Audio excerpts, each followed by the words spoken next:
The lottery is not about getting rich. It's about helping people, and it always has been.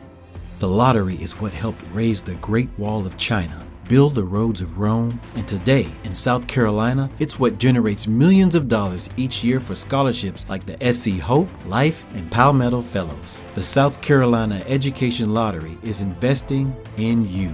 Visit sceducationlottery.com/betteryou to learn more. How to have fun, anytime, anywhere. Step 1. Go to ChumbaCasino.com. ChumbaCasino.com. Got it. Step 2. Collect your welcome bonus. Come to Papa welcome bonus. Step 3. Play hundreds of casino-style games for free. That's a lot of games. All for free? Step 4. Unleash your excitement. Woohoo! Chumba Casino has been delivering thrills for over a decade. So claim your free welcome bonus now and live the Chumba life. Visit ChumbaCasino.com. VGW Group. No purchase necessary. Void where prohibited by law. See terms and conditions. 18+. On Saturday, February 22nd at 1:30 p.m. Eastern, it's the Pro Volleyball Federation's first All-Star match. The league's biggest stars will clash in a can't-miss event hosted in the Indy metro area, home of the Indy Ignite. Catch every serve, spike, and save live on CBS. Don't miss this historic showdown of volleyball's finest. The Pro Volleyball Federation All-Star Match on February 22nd at 1:30 p.m. Be there.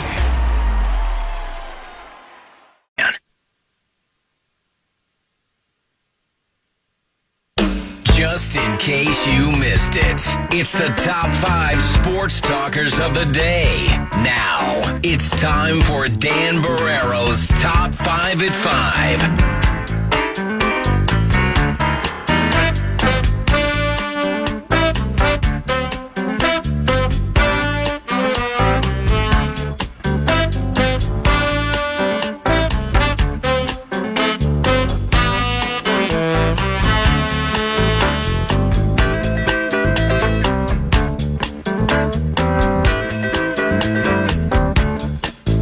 Let's do it. Top 5. Your Minnesota Timberwolves were back in action last night. Remember about 24 hours ago, we talked about Chris Behane discussing that the Wolves made a late push for Kevin Durant? Yes. Other reporters, including Shams Charania today, doubling down on that and saying after some other stuff kind of fell through, obviously the Golden State thing. Golden State was after KD big time, it sounds like. And correct. And KD obviously said no. Thought it was interesting what Bob Myers said yesterday during the trade deadline day, the old GM, president of basketball ops. He had an interesting point on their little roundtable. He said, I get why KD doesn't want to go back there. He says, because when things went wrong in Golden State, he goes, Steph didn't get criticized. Steve Kerr didn't get criticized. I never got criticized. Draymond never got criticized. Klay didn't get criticized. Kevin Durant was the only one that got criticized. So I understand why he doesn't want to go there. I thought that was a cool answer. Extremely. And so then when things kind of open up, though, the Wolves doubled down and tried to get KD. Shams confirming the Chris Haynes report yesterday. And the Wolves were so devastated that they put together one of their best fourth quarter performances in a while. Actually had a good stretch of clutch minutes. Game was tied until it wasn't. And Anthony Edwards used the Dylan Brooks inspiration to have an outstanding fourth quarter. He has now scored 41 points. So a night after tying Karl Anthony Towns for most 40-plus point games in a Timberwolves uniform, he now tops him and owns the most 40-point games in a Timberwolves uniform, Anthony Edwards. He was outstanding again last night, as we talked about on Enough Said. What I liked is he got heavily to the free throw line. He drove to the basket. He was aggressive. He was assertive. He hit some threes. Set the all-time record for youngest person to get to 1,000 threes, but in his career. What I like is that part of it. There was a heaviness and aggression to his game, and he probably had another gear in no small measure because of one of his favorite agitators going at him pretty hard, right, and challenging him. And I think in this, it can go two ways when you got a guy in your face that way, right? What's the name of the player I'm talking about? Dylan Brooks. You can get overheated and you get too into that scrum.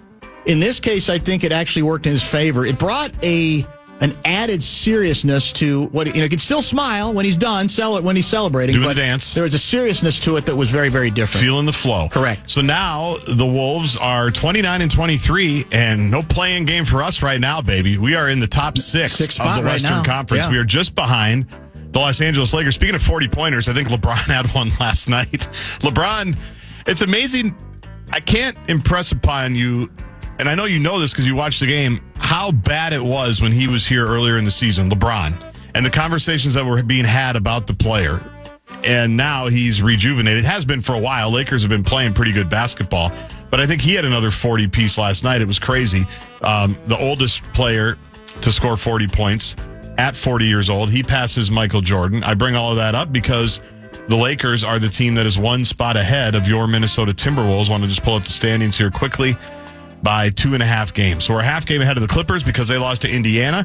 And we host tomorrow night the red hot winners of 9 out of their last 10 Portland Trailblazers. Suddenly they're red hot. Is Billups still coaching them? I believe he is. Okay. 23-29 are the Blazers, and they are 9-1. Yeah. In their last 10. I believe they have won 6 in a row. Chauncey Billups is their coach. So that's tomorrow night. Let me see. Can you hear that game on the Fan? I'm sure you could. You hear the Wild tomorrow night on the Fan. Right. The Wolves will be on the Timberwolves channel of your iHeartRadio app, which is very easy to find, first of all, and very easy to make a preset on the newly revamped iHeartRadio app, which is free. It was an entertaining game, a chippy game. I don't know. Now, the Rockets, like us, are missing pieces, the injured players. And they're kind of they're in a slump. Does that mean they're not quite ready for prime time?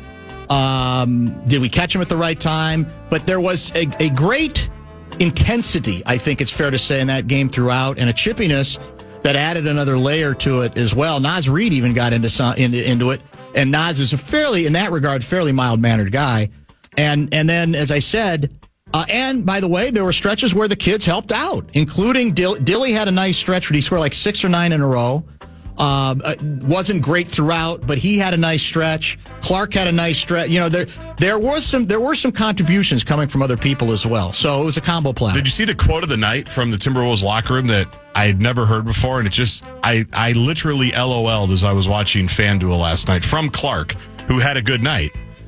He was talking to the reporters, and he said, I thought it was going to be a night where you sit, clap, go home. Sit, clap, go home. And which is great. So now people are going, what is that? SCGH? That's going to be, instead of CD, coach's decision, or DNP, thought it was going to be sit, clap, go home tonight. Well, but I haven't seen that. I got some run. It was great. I think it was Jace Frederick or Chris Hine, one of the two, that said, well, that's pretty much what we do without the clapping. He said, we sit, we watch, and then we go home. There's no clapping, not really. But it's a brilliant line. He's a good quote. Hopefully he might be a good bumper-to-bumper weekly regular when Mike Conley decides to retire in a couple of weeks. Hoping Conley will join us next week. Somebody's reminding us that Holmgren is due to return tonight for Oklahoma City. Is that right? I did hear that. Yeah, Chet Holmgren. The Wolves play them twice in the next couple of weeks, at least twice. Oklahoma City not half-stepping. They're still the number one team in the Western Conference. Davey. Speaking of Holmgren, Mike Holmgren did not get in the Hall of Fame. I'm still surprised by that. Softy is livid about it. Seattle's own. Does a show with them. But Jared Allen did. Eli Manning did not. Sterling Sharp did. Eric Allen did. And I know there's one that I'm missing. But Jared Allen getting in. Awesome video. Steve Hutchinson presented him. And then, of course, Sterling Sharp getting in, which was maybe the best video of the night. That was well done. Very well done video. As opposed to the only one that would possibly top it is Josh Allen's MVP video, where kids from the Buffalo Children's Hospital, where he is very involved, basically thanked him and said, you're our hero, and remember when we did this, remember when we did that.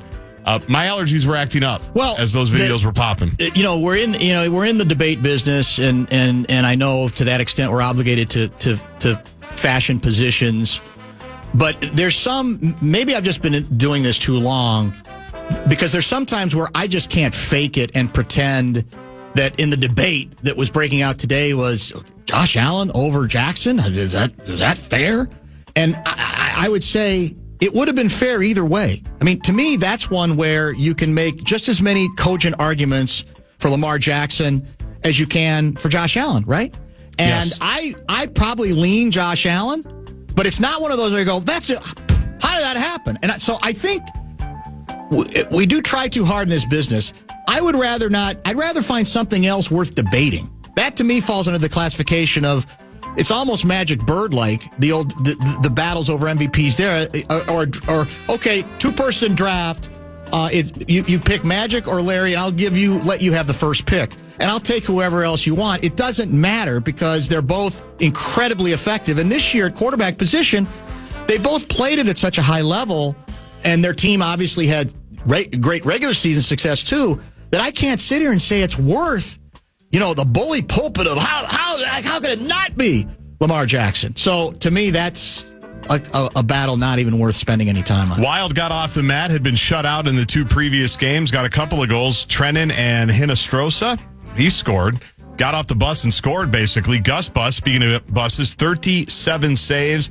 The Wild defeat the Carolina Hurricanes last night at XL Energy Center. But what's most important, Dan, I know you love this.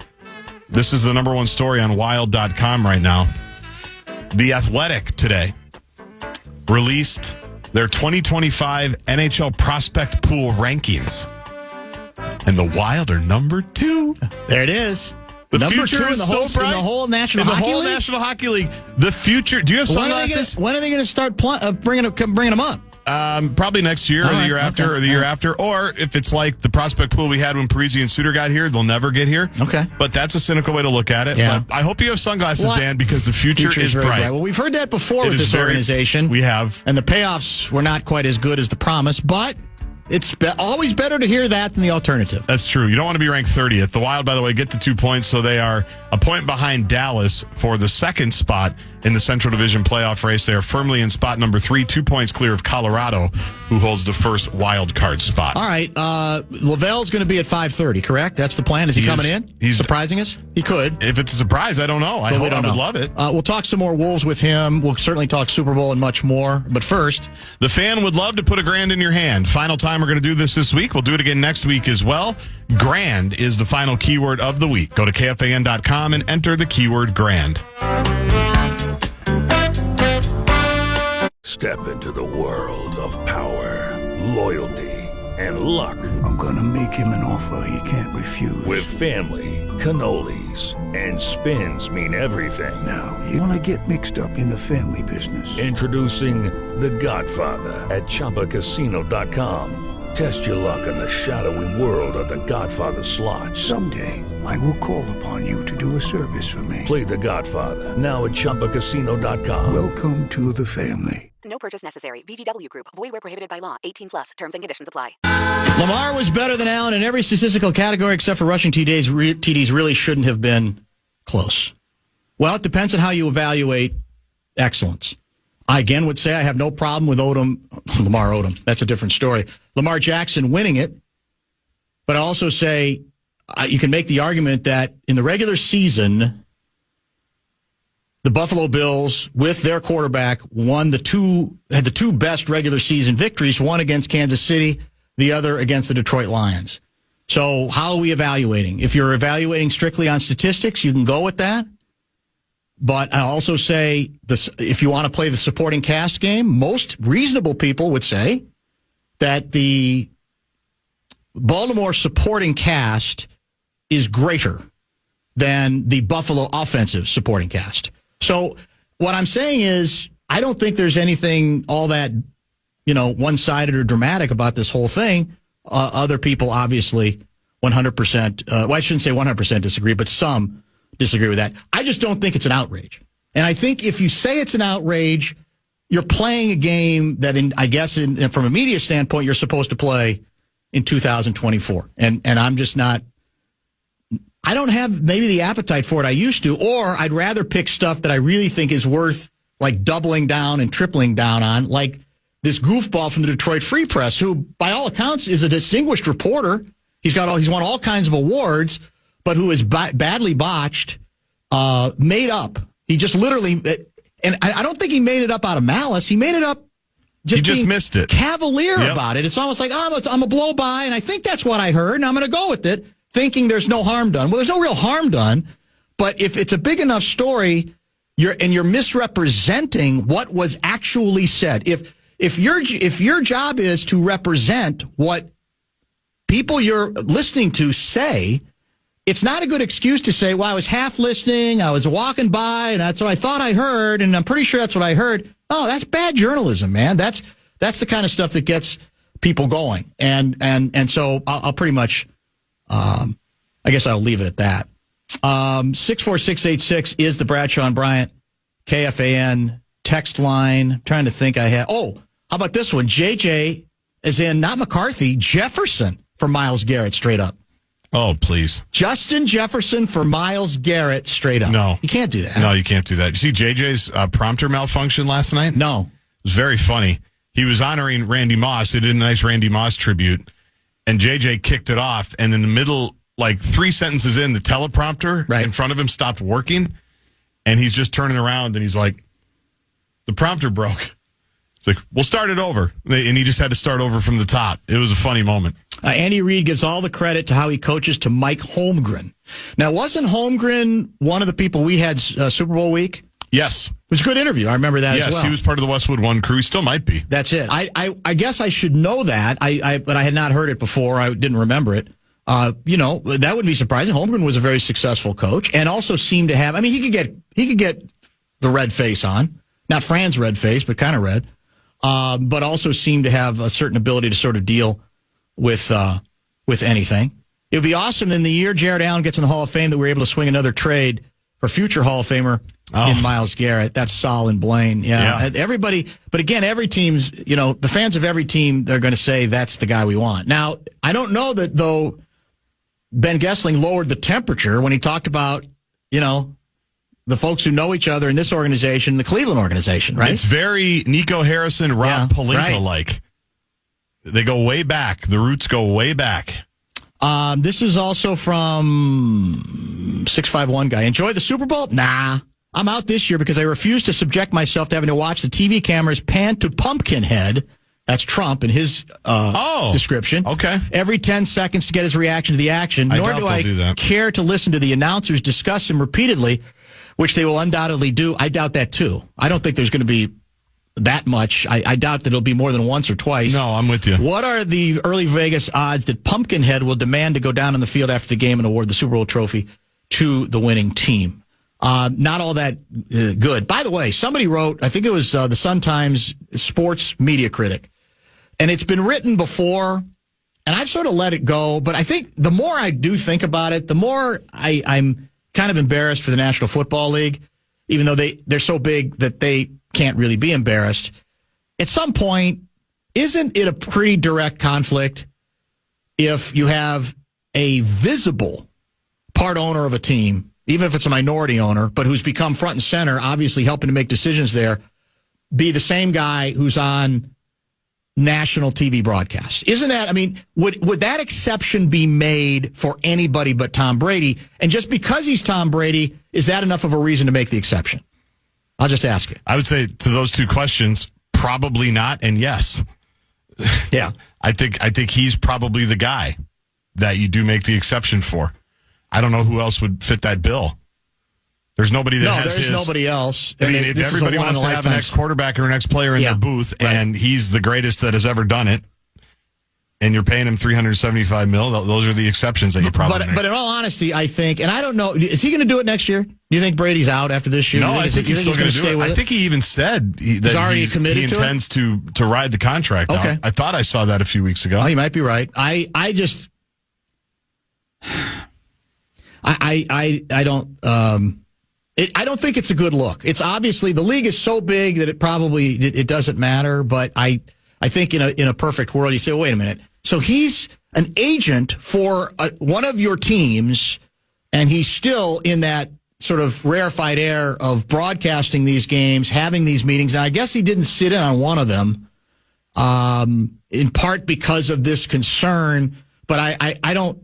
The more I think about it, the more attention I pay to it. It's like, yeah, I know why the exception's being made, but I certainly don't necessarily think it's a particularly flattering look for the league. Now, again, everybody, the die is cast because he's got this huge deal. I'm sure NFL and Fox looked at him as, well, we're all in this together, right? The league and the network, and we work together and we get things done. So all of that, I think, is probably why maybe he's going to be grandfathered in. Did this subject come up with the commissioner and the commissioner's talk? Do we know? I didn't scan it. Yeah. I really don't listen to the commissioner all that much. Well, yeah, there's not much. I missed it. He doesn't usually say all that much. I think it's because he gave you so much crap in the interview that we had. Yeah, that was a bizarre thing. A very bizarre thing. Maybe Dave Burkett covered the That was going to be our bit, right? I know, it's going to have to be for a while now. And like Russo's texting me, he's like, what's this Burkett bit? Yeah. And I'm trying to text him back to get him some context. You can't even make it up. But, yeah, we're going to do this forever, and we're going to have to tell everybody. It's Dean Blevins almost. Yeah, we're going to have to educate people on who Dave Burkett is. Yeah. 10 years well, that's true. It may come to that. Lavelle is coming up, we think, and we hope. Probably not in studio, but probably by the phone, which is okay, too. Bradshaw and Brian KFAN text line, if you have questions for Lavelle, 64686. The Friday Football Beast continues next. It is Ryan here, and I have a question for you. What do you do when you win? Like, are you a fist pumper, a woohooer, a hand clapper, a high fiver? If you want to hone in on those winning moves, check out Chumba Casino. Choose from hundreds of social casino-style games for your chance to redeem serious cash prizes. There are new game releases weekly, plus free daily bonuses. So don't wait. Start having the most fun ever at ChumbaCasino.com. Sponsored by Chumba Casino. No purchase necessary. VGW Group. Void where prohibited by law. 18 plus. Terms and conditions apply.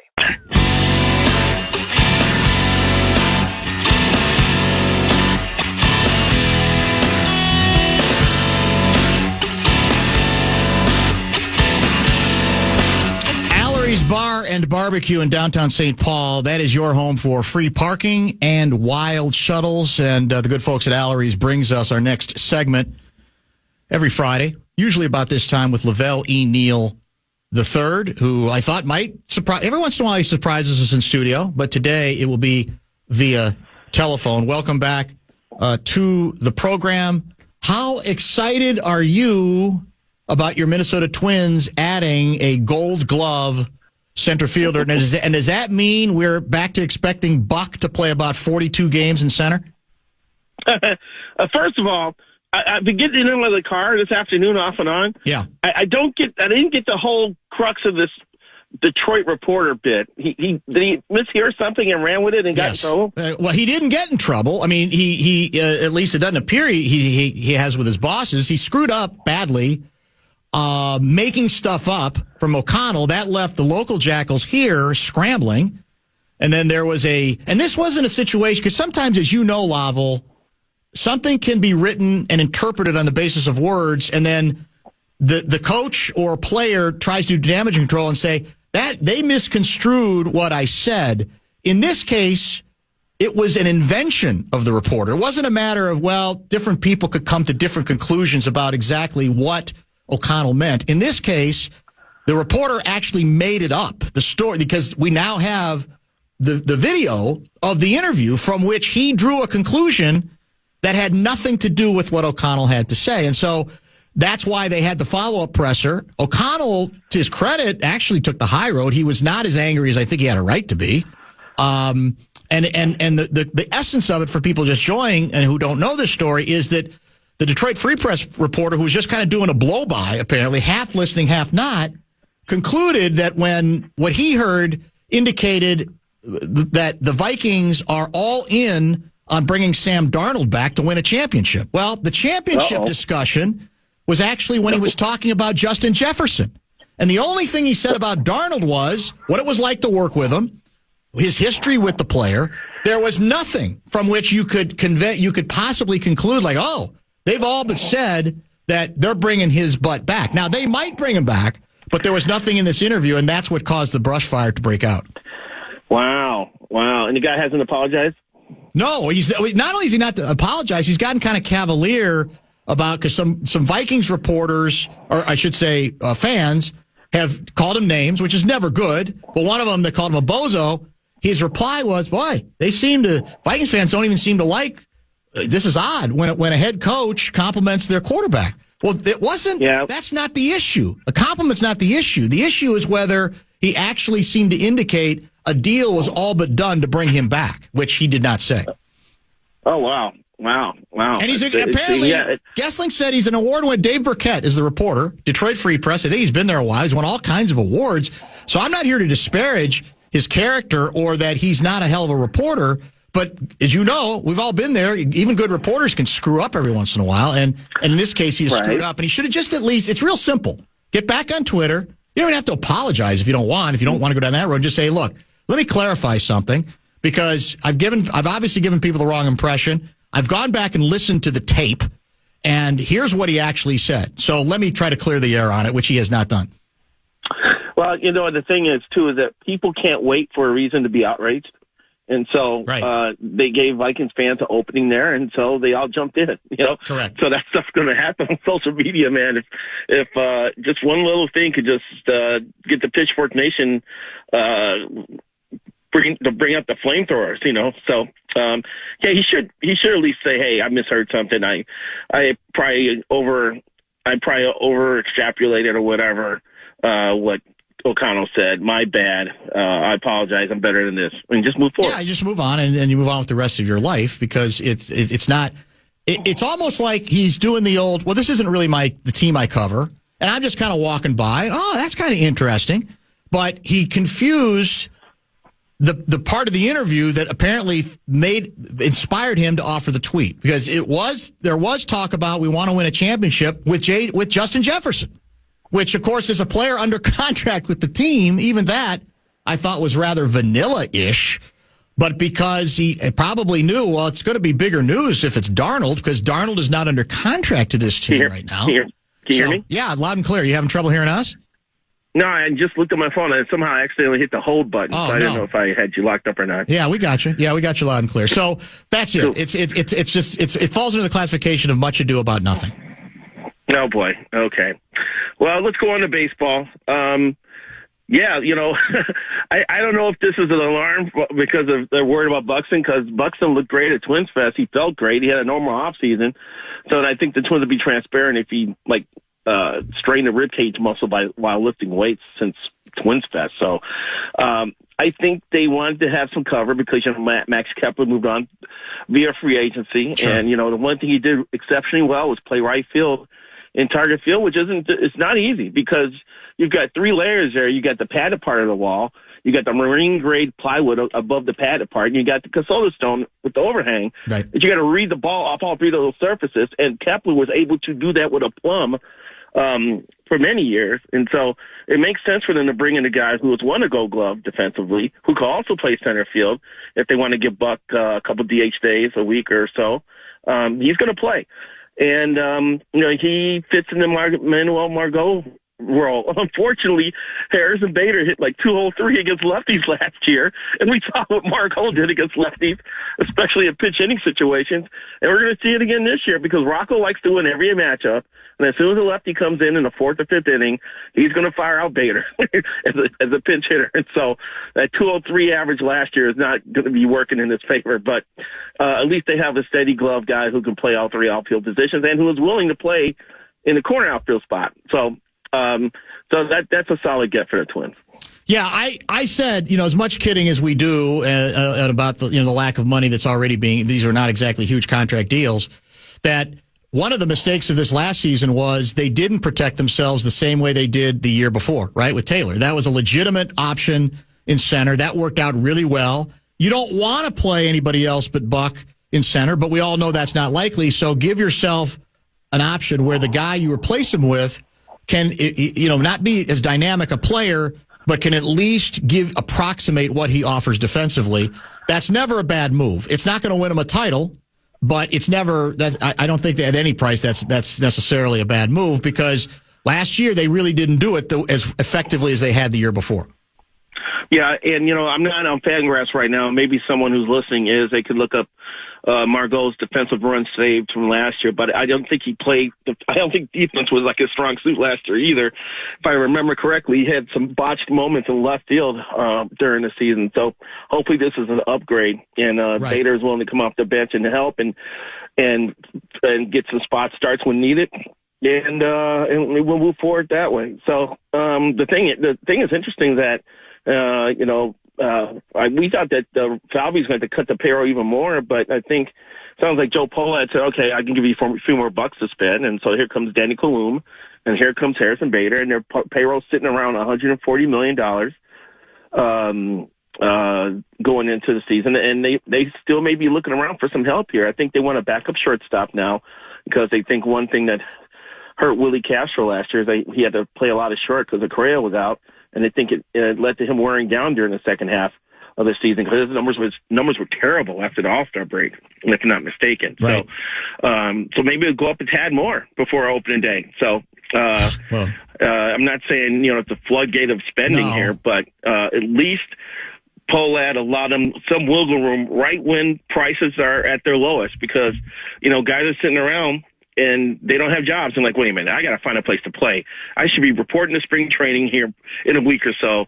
I don't have a job. Okay, let's lower my demands a little bit. And this is when Salvi historically has pounced on the market when it's more of a buyer's market than sellers.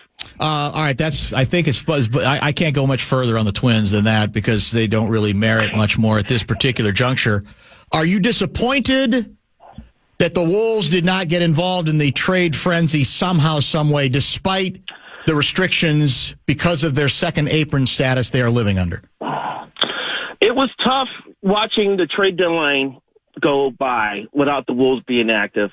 Julius Randle being injured, probably is part of the reason, or maybe not. I'm not sure. I don't know what Connolly's conversations with other teams were like going up before the deadline.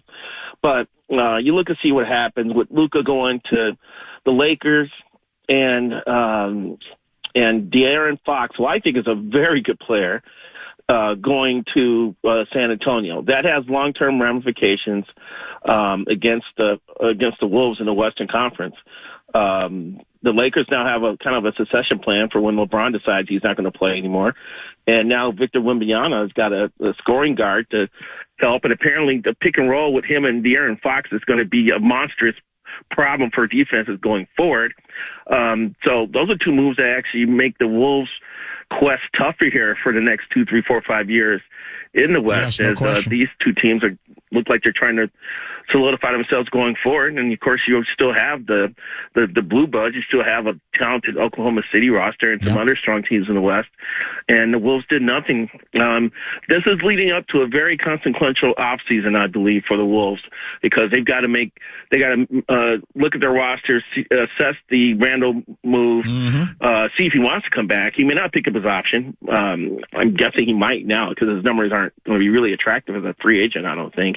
But they got to figure out some other ways to give this house some scoring. I mean, when you have two defensive-minded guys on the court, and Rudy Gobert and Jaden McDaniels, you got to have another scorer out there, and they got to figure out if they can talk Randall into being that guy, or do they need to start looking elsewhere. So, if I was a Wolves fan, I would be a little bit bummed as the trade deadline came and went without any activity. What do you make? Clearly, the Lakers made the Luka move more about the future than the present. But what's interesting is they also went out and got a young, promising, if injury-prone big man, right? That does give them, something they needed to add after the trade they made with Dallas. Gaardsy and I have talked about it a little bit. I think they might be dangerous right now. Now again, in the end, it's more about Luka being 25 and him, being a top 5 player, at least for now, unless his body breaks down, which is the big debate on him. But I look at the possibility that they might be a little bit problematic immediately, because I think LeBron, a lot of people think LeBron needs the ball too much. I think LeBron can play off the ball enough. I really do. I think they both know how to play basketball. And for that reason, I think it's going to be a dangerous combination. It can be. It depends on LeBron, because LeBron's got to maybe Redick's got to talk to him, or Pelinka has to talk to him. Pelinka walking up with that half zipper leather jacket of his that's form fitting, and say, hey, this actually can help you. You don't have to worry about the ball running through you all the time. You can play off the ball, and at this stage of your career, that may add some more miles to your tank, or some room in the tank there, and that could help LeBron, which. If it works out, having to deal with Luka and a LeBron who's, more of a force playing off the ball, that's going to be a hell of a matchup problem for defenses. So, yeah, I agree. The Lakers made a nice move at the deadline, and they definitely have one of the better 1-2 punches in the game now. Lavelle Neal III, brought to you by our good friends at Allery's Bar and Barbecue in downtown St. Paul. Gaardsy and I were talking for the TV show about sort of the current condition of the club. Because, Johnny is mentioning we're actually, the last 10 games, our overall record's improved. We've moved up, at least for the moment, to the 6th spot. So we have climbed in the standings, for whatever that's worth. And we're not that far out of 4, I don't think. So are we, despite the obvious frustrations and the stops and starts, are we actually seeing the possibility that they can put this thing together once everybody, obviously the 2 people they got in the cap deal get healthier, that there's still a chance that they could be a factor this year? Or do you view this as just something's off and maybe they'll get a little better and maybe they'll move up a little bit, but I don't really see them as a threat to do as much as even they did a year ago? What do you think? I think they can move up a little bit more in the Western Conference pecking order. I was really encouraged by yesterday's game. Second game of a back-to-back, and they Randall's out, DiVincenzo's out, and they showed a lot of fight. They showed a lot of determination. They kind of banded together and showed some Ubuntu, and were able to pull out a victory. Ant's been brilliant the last 2 games, and they're getting contributions off the bench from guys that we didn't even know existed at the beginning of the year. And so it's working out. All these, Finchy, the joke was he had an embarrassment of riches and how everybody was going to play at the beginning of the year. We finally are at that point now just because of injury to some other guys. And it's actually been pretty neat to watch some of the newcomers step in, like Clark and, a Terrence Shannon sighting. I've been waiting to see that all year, being an Illini fan, because I think he could actually help this team a little bit, especially going downhill and finishing at the rim. That's 2 of his strong points. I think he can help this team out. I'm not saying all of a sudden he should be a 25-minute a night player, but I think if you put him out there for 10 to 12 minutes, he's not going to embarrass you.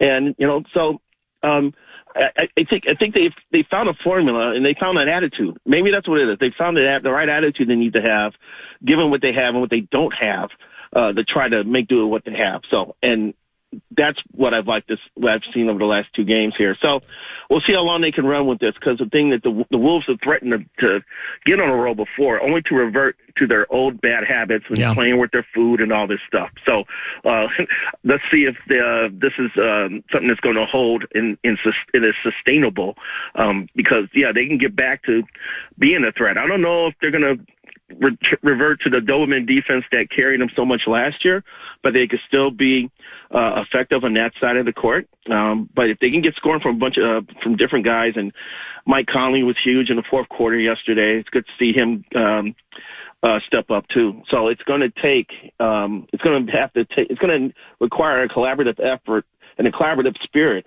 for them to sustain this. And maybe they're at the point now where they know they are out of wiggle room. They have no excuses, and they've got to, get their hands dirty and get busy and get after it. It appears the ownership, the arbitration result should be in by early next week, perhaps Monday. I think Monday's the actual date. Now, I don't know if there's a method through which they can delay it longer, but it's a lot. In fact, Johnny even thought there was a chance it would be today or tonight. They could do a Friday night news dump. I don't know. I don't think anything's been announced so far, but let's say it's even Monday. What do you think, forget who you think deserves in terms of this battle, who has the upper hand there, the high road, what better serves the interests of this franchise and Minnesota Timberwolves fans? Is it the return of Glenn Taylor, or is it the ongoing completion of A-Rod and Mark Lowry being the new stewards of the franchise? All right. Even though my newspaper is owned by Glenn Taylor, I'm going to try to be as candid as possible. The reason that the Wolves have been a Wolves for the majority of the last 20 years is some of the self-inflicted damage that has incurred because of the ownership. Things have turned around dramatically since A-Rod and Lowry have come on board and signed Tim Connolly and basically gave him a blank check, and Connolly's done some wonders, lifting this roster to the point where it made the Final Four last year. So at the same time, Glenn has all the indications are that Glenn was willing to pay the luxury tax to keep this thing afloat, and A-Rod and Laurie were the ones that didn't want to get into second apron or get stuck deep in the second apron pool. So they're the ones who have been dreaming about building like the greatest arena ever that's totally interactive and which would probably be very expensive and lead to ridiculous ticket sale cost.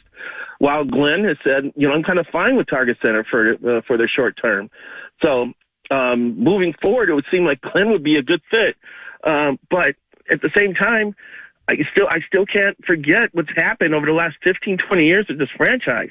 The Joe Smith signing, I still think that Steve Ashburner's line about wink, wink to ink, ink, and the Joe Smith signing was one of the greatest lines ever. And I haven't forgotten that. So I'm kind of torn. Yeah. Do A-Rod and Laurie really have the money? Does Bloomberg make that much of a difference? If A-Rod and Laurie win this thing, will the NBA board of directors still approve the sale?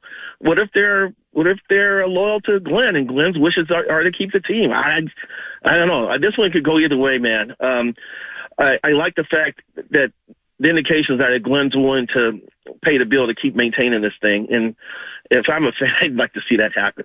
Well, obviously, having the money is essential. I don't think there's any doubt that it was the new blood that made the aggressive departure to bring in Tim Conley.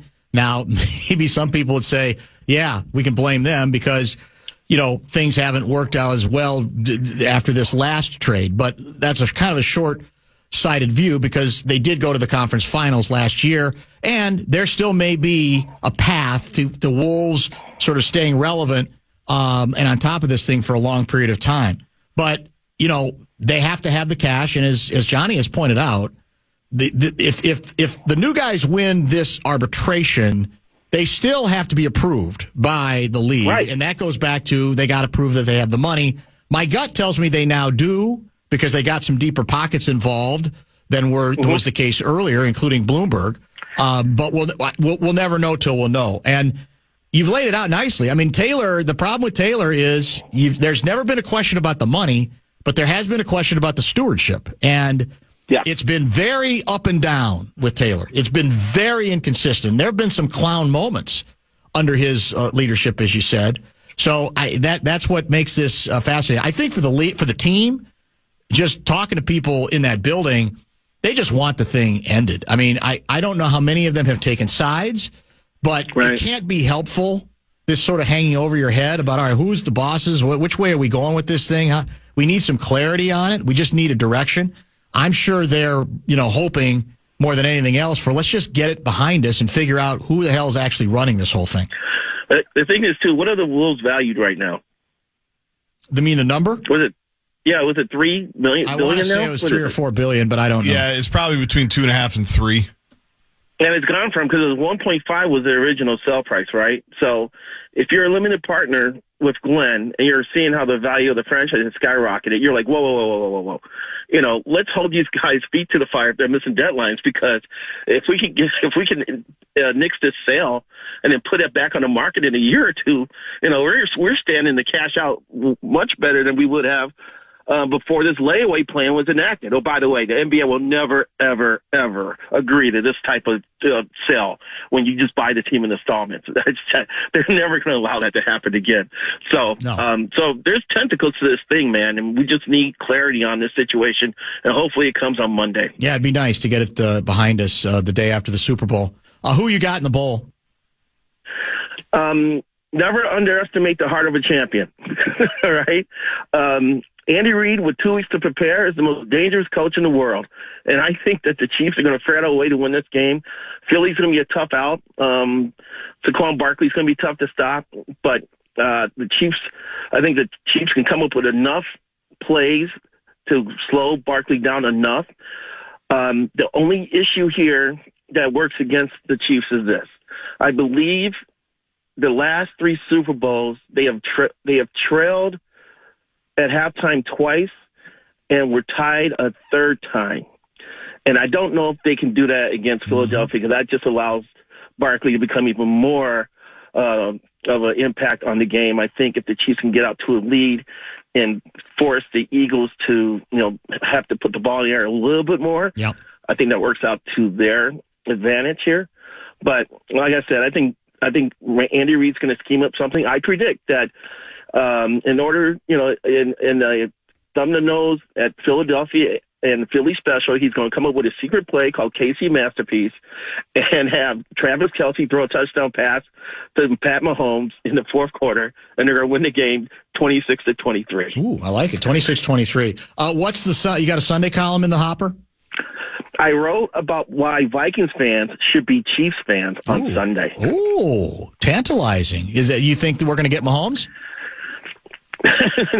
No. I think that I'm just using my experience living in Kansas City and how much pain and suffering of the Chiefs fans went through with all the crazy quarterbacks they had in the 90s, trying the skeletal remains of Joe Montana and then his backup Steve Bono, and then the third 49ers quarterback and Elvis Gerback, and how the fans there, were hopeless because they thought their team would never win the big one, and then bam, they got the right GM who hired the right coach, and everything turned around. I'm not saying the Vikings are going to be the Chiefs of the NFC, but they hired a GM who hired the right coach, and you may have the right quarterback in J.J. McCarthy. So there's things they can add on. They got work to do. They probably have to redo the secondary, but they got a good defensive coordinator who's back for another year. And, of course, Vikings fans have suffered much worse than Chiefs fans because they've watched their team lose 4 Super Bowls. But the Chiefs went from a woe-begone franchise to an NFL dynasty, and the Vikings are in a position, if they continue to stack the roster the right way, they could slowly move in that direction. Have a wonderful Super Bowl weekend, and we will chat next week. Thanks, Lavelle. Look forward to it. Lavelle Neal III, brought to you by Allery's Bar and Barbecue in downtown St. Paul, your home for free parking and wild shuttles. A few more final Super Bowl nuggets and thoughts in our final 30 minutes right here in the... Hello, it is Ryan, and I was on a flight the other day playing one of my favorite social spin slot games on ChumbaCasino.com. I looked over at the person sitting next to me, and you know what they were doing? They were also playing Chumba Casino. Everybody's loving having fun with it. Chumba Casino is home to hundreds of casino-style games that you can play for free anytime, anywhere. So sign up now at ChumbaCasino.com to claim your free welcome bonus. That's ChumbaCasino.com and live the Chumba life. Sponsored by Chumba Casino. No purchase necessary. VGW Group. Void where prohibited by law. 18 plus. Terms and conditions apply.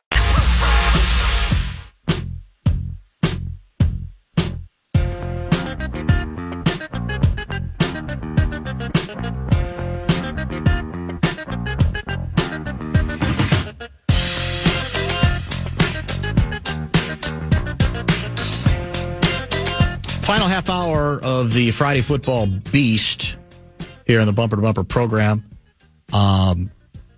We'll have a 2-hour show on Sunday. Sermons, Blakemore and me will be on together, and might have a tsunami in the meantime because forecasts generally are saying 3 to 6 inches by the end of tomorrow night. But my guess is it'll be one of those that'll depend on maybe what part of the metropolitan area you are in. But it's allegedly going to be the largest snow potentially than we've had this year. We've not had a lot of huge tsunamis. We've named one. We named one. And how many? It was like a 4-inch. I think it was like 4 inches of snow. Yeah, I don't remember. Snowstorm? But if you want to call that a snowstorm. It was the only nameable snow that we had. You are 100% correct. Apple Valley bracing for the worst. They'll always get the worst of it. Is always there's just it's the geographical reality of it. There's some kind of it's like Buffalo. It's a Clipper thing. Yeah. I don't know what lake is near Apple Valley. I'm sure they have a lot of lakes. I don't know. Maybe something with the Minnesota River. It could be the river. Yeah, in this case, yeah. I'm not sure. Say something affects things, and it's very different there, unfortunately. You were talking with Lavelle about the game and the matchup, and I think, to me, what makes sense. By the way, you do have two master technicians defensively, right? Is it Spagnuolo or Nolu? Or Nulo? Spagnola. No. We call them Spags. It doesn't end with an A. It doesn't end with an O. Didn't I say Spagnolo? You said nah. Maybe I was thinking Nola, because that's where they are. That's it. Whatever it is, he probably doesn't get enough credit. He's done a good job remaking that defense over the years, and that's become a strength of the team, right? Yeah. And so on the Eagles side, they go, we need a new coordinator. So who do they go get? They get a former Bears coordinator. Where else did he go? What's his name? Is that Fangio? That's Vic Fangio. Wasn't he in Denver for a minute? I think he was. Well, he was a head coach somewhere. I think it was I don't Denver. think it went very well.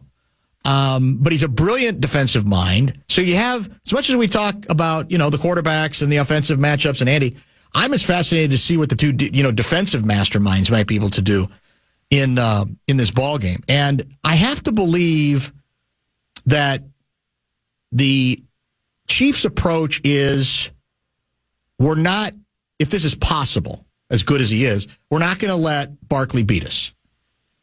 We're going to sell out on Barkley. And we're going to force the Eagles, one of two things to happen, or maybe both.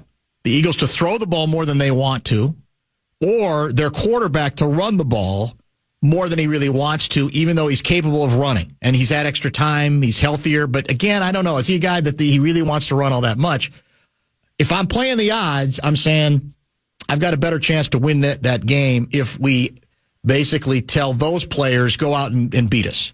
And they might, because as the playoffs have gone on, I think the Eagles' passing game has improved. And I think Hurts has looked better as a passer. He joked about how, didn't he say last week they took the let me out of the asylum so I could make some plays. But I think every time you're playing a good team, you have to make a calculated decision, right, about what's the thing most likely to hurt us. And Barkley is unprecedented or close to it, right? I mean, this guy is he's the perfect combination of tough runner who can break it at any point. And part of that is he's good to very good. And part of it is their offensive line is terrific, right? They love to block for him. So I think that's got to be the defensive game plan for Kansas City is he's going to get, he might end up with close to 100 yards, but we ain't letting him have any 25, 35, 45, 55-yard runs. We're just not going to allow it. And that should open up other opportunities. And that gets back to, okay, is the Eagles' approach going to be we're going to keep giving it to Barkley, or is it going to be, okay, that's what my quarterback is seeing, we're going to let him throw. Maybe he throw and maybe say we'll throw for 380 yards if we need to. And the Eagles might be versatile enough to do it. They still have good receivers. They have a quarterback who's capable of that, but that's not really his game. When they remade the team this year into a running team. So I think you have to try to deal with that and force them to throw more than they want to. Kansas, if you're Eagles defensively, I mean, what do you do again with, a lot of teams say, well, we're going to spy Mahomes. But does Mahomes run enough to do that? Well, he runs when it matters. And I think the Mahomes factor, obviously, more is what makes it difficult for any defensive coordinator, because you can literally, according to the film, the all 22, you can do everything right for the first 3.7 seconds of a play. And then he just breaks it and makes something happen. He finds somebody, doesn't have to be 32 yards down the field anymore. These days, it might just be 6 yards down the field. But he always seems to find the receiver. He's generally quite accurate, doesn't turn the ball over all that much. And then again, he can revert to using his legs effectively at key moments of a game, even if he doesn't run as often as perhaps he used to, or certainly as often as some other great running quarterbacks in the league. The problem with Kansas City, too, is he doesn't, obviously Kelsey is going to be the figurehead, right? Kelsey is the head of the snake offensively. Correct. And even though he may have had some quiet weeks during the regular season, he's been pretty good in the postseason, as he usually is, right? Yes. But they've won games and they don't really care. We talked about it championship week. Even when the game's on the line, the cliche is always, well, you got to go find your studs. Well, Mahomes is the stud. The ball's in his hands, and he's going to make the right decision. They've got other guys that, whether it's Worthy or Gray, like throughout the season, that will make big plays for him. So you might want to double up on Kelsey or not make Kelsey, have a great game. And Mahomes is fine flipping it to somebody else, which is, I think, what makes them a little. Because with Philly, obviously they've got Brown, they've got Goddard. Like, they do. You kind of know who. Goddard's underrated, man. It just seems like every time I look up, in the playoffs. He makes a good. He'll make the first person miss. He's not obviously shifty, but he's strong and sure-handed and powerful, and he just seems to make plays. He's their leading receiver in the postseason. That's the other guy. I'm glad you brought him up. It's a good point because to me, then in the passing game, I worry about him more than anybody else because it just seems like on the clutch plays, he's obviously not an outside receiver, but he makes a lot of really big plays for them. Can you do all of that and still, part of Barkley's brilliance is same thing. You could have the play pretty well defensed and he'll spin out or he'll find a crack, and he'll find a seam, he'll find an opening. And I guess in the end, that's what this comes down to. How much of it is X's and O's and how much of it is, Johnny's and Joe's? Johnny's and Joe's. The players it was perfectly defensed, but Mahomes made a play or Barkley made a play. And Hurts can make plays, certainly, but they haven't really wanted or tried. It's almost, I thought it was like during bye week that they decided sort of, okay, we're changing everything, and we literally are becoming a running team. I don't think anybody ran more than they did, maybe the Ravens, but they're right up there. And it's not the way you're supposed to win anymore, right? But that's the decision that they made, and it's been, largely successful for them. Even if they haven't always looked dominant, they've won a bunch of ball games. All of this is my long-winded way of saying it's a fascinating matchup. That's why even if you're tired of, you hate Eagles fans and you're tired of the Chiefs, I think you're going to have a hard time not watching because I want to see those questions answered, right? That's what I like about it. I want to see the chess match. I want to see, is it Johnny's and Joe's or is it the X's and O's? Generally, it ends up being a combination of both. And as Lavelle said, it's hard to, not assume that Andy Reid, was in his cave figuring out, very calmly and quietly 3 or 4 items that he says, we've never used this before, but we can use this against these guys. And we can make some hay, or it can get us an extra touchdown, or it can keep a drive alive, right? Or it can help us hold on to the ball at the end of the game so the other team doesn't get it back. All those things I think are true. And so and again, what's the combined record? What are the Eagles, 14-3 in the regular season? They were, yeah. And Kansas City lost one game, right? 16. Well, they were 15-1 and then gave up against Denver, so they were 15-2. So 15-2. I mean, again, to me, those are the kind of records you like in the Super Bowl because it doesn't feel fluky. It doesn't feel team got hot late and they had a couple of teams lay down for them and they're kind of streaky. These are both really, really good teams and have been in stable franchises. Yes. That's very true too. It is crazy.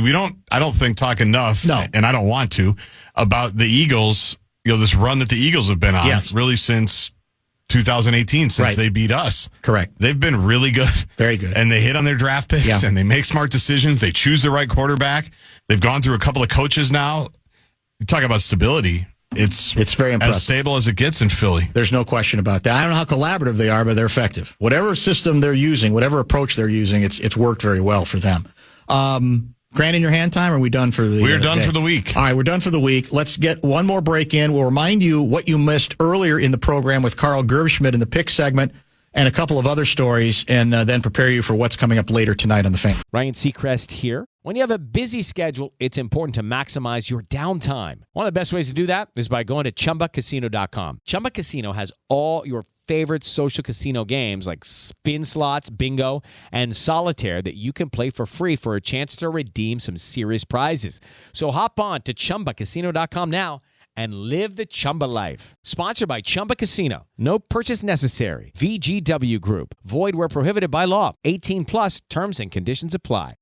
Show Wrap is brought to you by American Pressure, commercial-grade pressure washer since 1975. It's the bumper-to-bumper Show Wrap.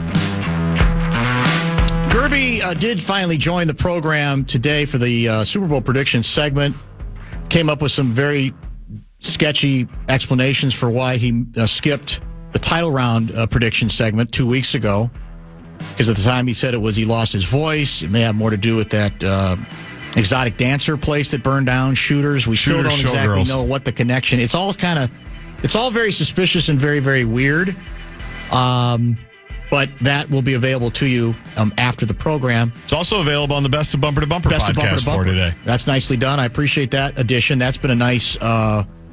basically, it's your attempt to distill, instead of going for the whole show, bits and pieces from a couple of shows, right? Or a couple parts of each show. Correct. What you like to think of might be highlights. Ben Gessling was outstanding at 4:30. We talked about the Detroit Free Press reporting screw-up. that had Minnesota Vikings beat reporters scrambling needlessly, as it turns out, attempting to put out a fire. And like I said, I give KOC credit because he kind of took the high road after. He didn't get as upset as I think he had a right to, given how badly what he had said after he won the Coach of the Year award, how that was, what he said there, how badly it was conveyed and presented, sending out the notion that he all but doubled down on the idea that Sam Darnold, we ain't letting him leave Minnesota. Ultimately, he might not leave Minnesota, but that's not what the head coach said. So we got into a lot of that with Ben. We talked some Super Bowl stuff with him.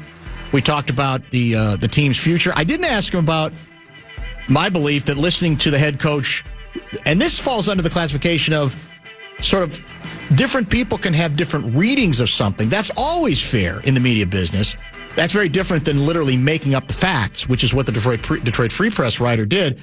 That his comments on one of his interviews on Radio Row about Daniel Jones certainly made it sound very much like, well, we did it once with Darnold, we'll do it again. And I guess my gut tells me it's still likely Darnold's leaving, but I'm not guaranteeing it. But that if he does leave, they ain't going to let Daniel Jones go out the door either. Both. That they're not going to lose them both. That they still want the buffer, no matter how they feel about J.J. McCarthy long term, of a veteran there. And I doubt that they say to Daniel Jones, you're the number one. It may well be you're competing for the job. Now, the X factor would be, again, is there a team out there needing a quarterback who says, I don't give a damn what anybody says, Daniel Jones can be a good quarterback, and we're going to fix him. Just the way this head coach thinks he can fix quarterbacks. And then I guess it is possible you lose them both, depending on what that price is. That remains to be seen. But that was also worthy of our discussion today. A lot of Super Bowl talk. And Lavelle with decent conversation, largely related to the Wolves. A little bit of Twins discussion, also part of the deal. What else do we have? Yeah, the best of includes a rant by me on the Kansas City Chiefs early, which had a lot of people riled, which is fine. The Gaardsy conversation, if you want to call it that, and Gessling. Gaardsy appearance. Gaardsy appearance is probably better. 2-hour edition of sermons on Sunday is the plan. I'm sure there'll be plenty of Super Bowl conversation then. And maybe, when do the Wolves play next? Tomorrow night against... Tomorrow night, that's right, against Portland. Red hot, suddenly. Red hot Portland Trailblazers. So we'll see what else we get into. And we'll probably get into some hockey on Sunday because we always know the Fallness is watching us and listening. There's the jacket. They just showed the press conference in Palinka. Oh, I thought he was still wearing it. No, I didn't mean he's wearing it again. Well, you might as well. He might, yeah. No jacket has ever received more attention in the history of National Basketball Association press conferences. Well, I'd say the whole week they were handing out gold jackets in New Orleans this week for the Football Hall of Fame, and the only jacket I care about is Palinka's. Yeah, you're not alone in that regard. There's another shot of, they introduced Luka last night. He does, now maybe it's like a really loose-fitting sweatshirt that hides his blubber, but he didn't look that a Gaardsy trick. Blubbery, to be honest with you. He looks good. I thought he looks better. Like he's been doing intermittent fasting or something. It's possible, unless he learned some new secret to hide stuff, because the camera adds 22 pounds. Lord knows I know that. Speaking of the camera, tonight, enough said, regular time on Fox 9 at 9:30. Gaardsy, me, Lori Fisher reunited. Feels so good. And I think on Fox 9 Plus at 7:30. How about our Steadicam operator? Who I just ripped at the beginning of the show. You hammered him. I really did, but I think he has hurt. His feelings are going to be hurt. He's very sensitive. However, I said worse to him than I did publicly. Oh, that's good. So rather than work with us today, he decided, Sean Skinner, to go to a very fancy lunch, some thank you lunch, which he does a great job. He's incredible. Yes. So he was getting thanked by one of his superiors. Yeah, it just happened to time it while we were taping. Our guy, Nate, it's like, thanks, Nate. Appreciate it. We know where enough said stands in your world. It was annoying. Yeah, a little bit. It hurt. But we kind of know. Not surprising. We don't get invited to the shoe bar. We are where we are in the pecking order. I'm glad they still have us, honestly. So tonight it's kind of light, right? It's Fan on Demand following us. And then it's Wild Weekly, and it's a great show. I love Wild Weekly, but in terms of like live sports, play-by-play stuff. Then Dan Patrick after that. Yeah, there's none of that tonight. When do by the way, it looks like it's official or semi-official that at my alma mater that Mike Woodson is being forced out after this season. He will retire. He will step down. He's been told you will retire at the end of the season. How will we know? It's a very well-kept secret. The question is... There'll be preseason number 15 next year, don't worry. Will the head coach at Michigan, former Indiana University ball boy, Dusty May, will he leave Michigan? Will he abandon Michigan after 1 year because it's Indiana calling? No. You don't think he's going to leave? I don't. I think they hire Chris Beard. That's another name that Bozich has brought up. You know who somebody said? Who? Maybe this is the time they finally get Brad Stevens. He's won a title with the Celtics. He's coached with the Celtics. Right. Bring the kids back to Indiana. You know, he's from Indiana. Is he? Yeah, I don't know if that ever came up. Indianapolis, best town in America. He used to coach at Butler. That's right. Where else? Indianapolis. In Indy. Yeah. So why not? That's who I would call, actually. It's worth trying. Make him say no. For sure, and make him say no. The question is he far enough away from it and so accustomed to being a big shot, button-down executive in the NBA that he just doesn't want to mess with that anymore. You know, because then you're getting back into the swamp. Probably, yeah. A little bit. So, you know, he's only 48 years old. Is that it? Yeah. Jeez. He's absolutely worth trying. Hell of a career. But I think, Beard didn't Beard have some scandal? He did. But he's past it. He's coaching, though. Yeah, he's coaching again. Yeah. Texas Tech, Well, apparently he quotes, there are people thinking he is basically clamoring for the job by quoting Knight every third press conference. Yes. So is that his way of signaling that that's where I want to go? I think it is. It's very possible. Thanks for listening. Thanks for watching today. Enjoy the Snownomi tomorrow, which we will probably name, if it's as bad as it's predicted, on Monday's show. And Sermons is scheduled for 9 a.m. We'll talk then. America. Thank you for the memories. Thank you for the great time. We love you, Dan. Thank you for your kindness. Thank you for your vision, for your spirituality, for healing me. Mostly, though, Dan, thank you for my life.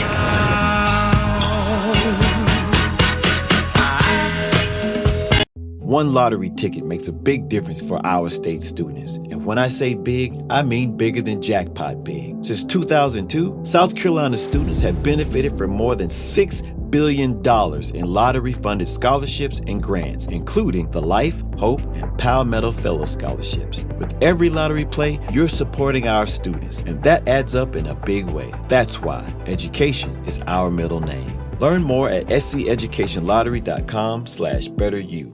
It is Ryan here, and I have a question for you. What do you do when you win? Like, are you a fist pumper, a woohooer, a hand clapper, a high fiver? If you want to hone in on those winning moves, check out Chumba Casino. Choose from hundreds of social casino-style games for your chance to redeem serious cash prizes. There are new game releases weekly, plus free daily bonuses. So don't wait. Start having the most fun ever at ChumbaCasino.com. Sponsored by Chumba Casino. No purchase necessary. VGW Group. Void where prohibited by law. 18 plus. Terms and conditions apply. On Saturday, February 22nd at 1:30 p.m. Eastern, it's the Pro Volleyball Federation's first All-Star match. The league's biggest stars will clash in a can't-miss event hosted in the Indy metro area, home of the Indy Ignite. Catch every serve, spike, and save live on CBS. Don't miss this historic showdown of volleyball's finest. The Pro Volleyball Federation All-Star Match on February 22nd at 1:30 p.m. Be there.